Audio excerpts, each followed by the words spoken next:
আসসালামু আলাইকুম, কেমন আছো বন্ধুরা? আশা করছি সবাই ভালো আছো। আজকে রান্না করব বিরিয়ানি। একদম সিম্পলভাবে রান্না করব। দেখো তোমরা, আমি প্রথমে কড়াইতে বেরেস্তা ভেজে নিয়েছি, সেটা তোমাদের দেখাইতে পারি নাই। সেই কড়াইয়ের ভিতরেই আমি আলু সেদ্ধ করে নিয়েছি, নিয়ে ভেজে নিচ্ছি কড়াইয়ের ভিতরে। আলুটা সুন্দর সেদ্ধ হয়ে গেছে, ভাজা ভাজা হয়ে গেছে। এবার আমি উঠিয়ে নিচ্ছি।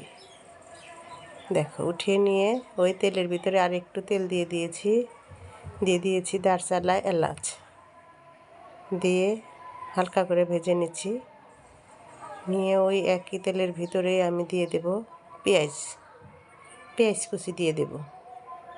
পেঁয়াজ কুচি পরিমাণ মতো দিয়ে আবার পেঁয়াজ কুচিটা আমি হালকা করে গোল্ডেন কালার করে ভেজে নেব। হালকা হালকা গোল্ডেন কালার হবে, ভেজে নেব।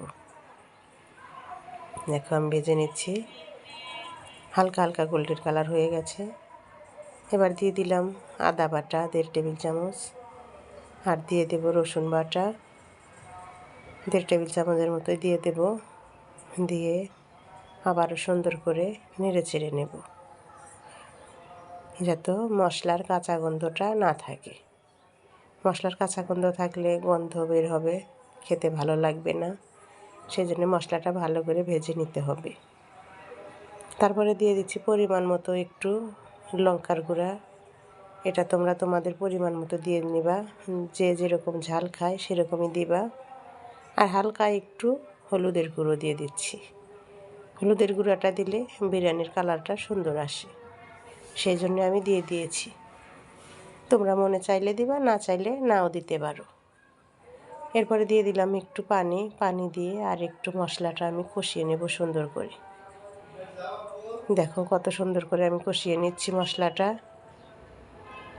মশলাটা কষিয়ে নিয়ে যখন তেল ভেসে উঠবে, ওর উপরে দিয়ে দিলাম একটু টমেটো সস। আমি লবণও দিয়ে দিয়েছি, লবণটা দেওয়া স্কিপ হয়ে গেছে। আবার এবারে চুলাটা জাল নিভিয়ে দিলাম, দিয়ে দিচ্ছি টক দই পরিমাণ মতো। টক দই জালটা নিভিয়ে দিতে হবে, তা না হলে ছানা ছানা হয়ে যাবে। সেই জন্যে জালটা নিভিয়ে দিলেই ভালো হয়। তোমরাও এরকম করে দিয়ে দেখো।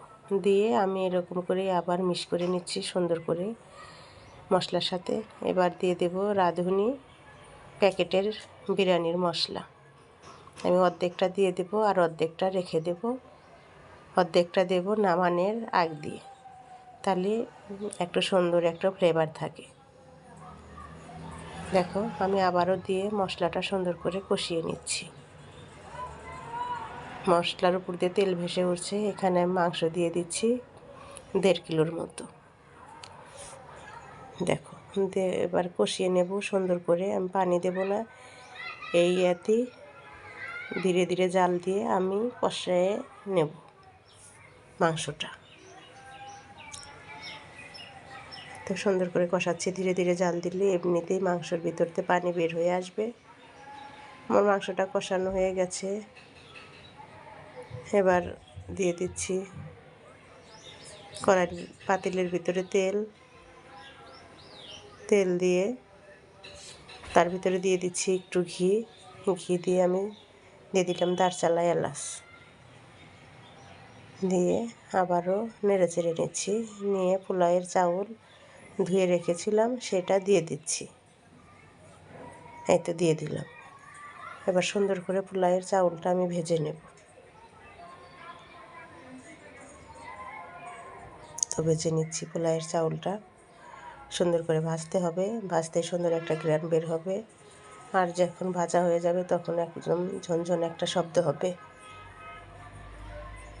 এই তো, আর দিয়ে দিলাম 2-3টা তেজপাতা দিয়ে আবারও ভেজে নেব। আর দিয়ে দিলাম একটুখানি আদা বাটা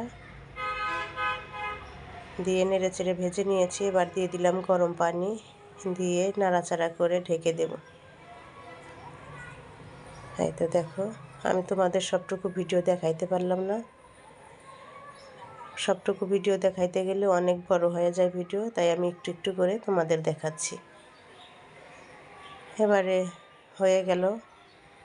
পানিটা তোমাদের পরিমাণ মতো দিয়ে নিও। আমি মাংসটা যে কষিয়ে রেখেছিলাম সেই মাংসটা এবার বিরিয়ানির ভিতরে দিয়ে দিচ্ছি।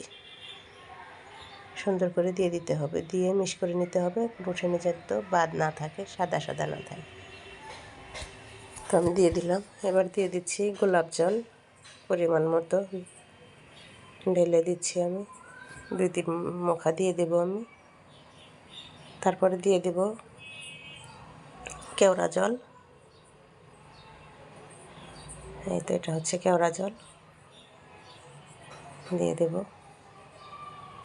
সুন্দর করে। এইটা দিলে সুন্দর একটা ফ্লেভার আসবে, তোমরা দিতেও পারো নাও দিতে পারো, দিলে খুবই ভালো হয়।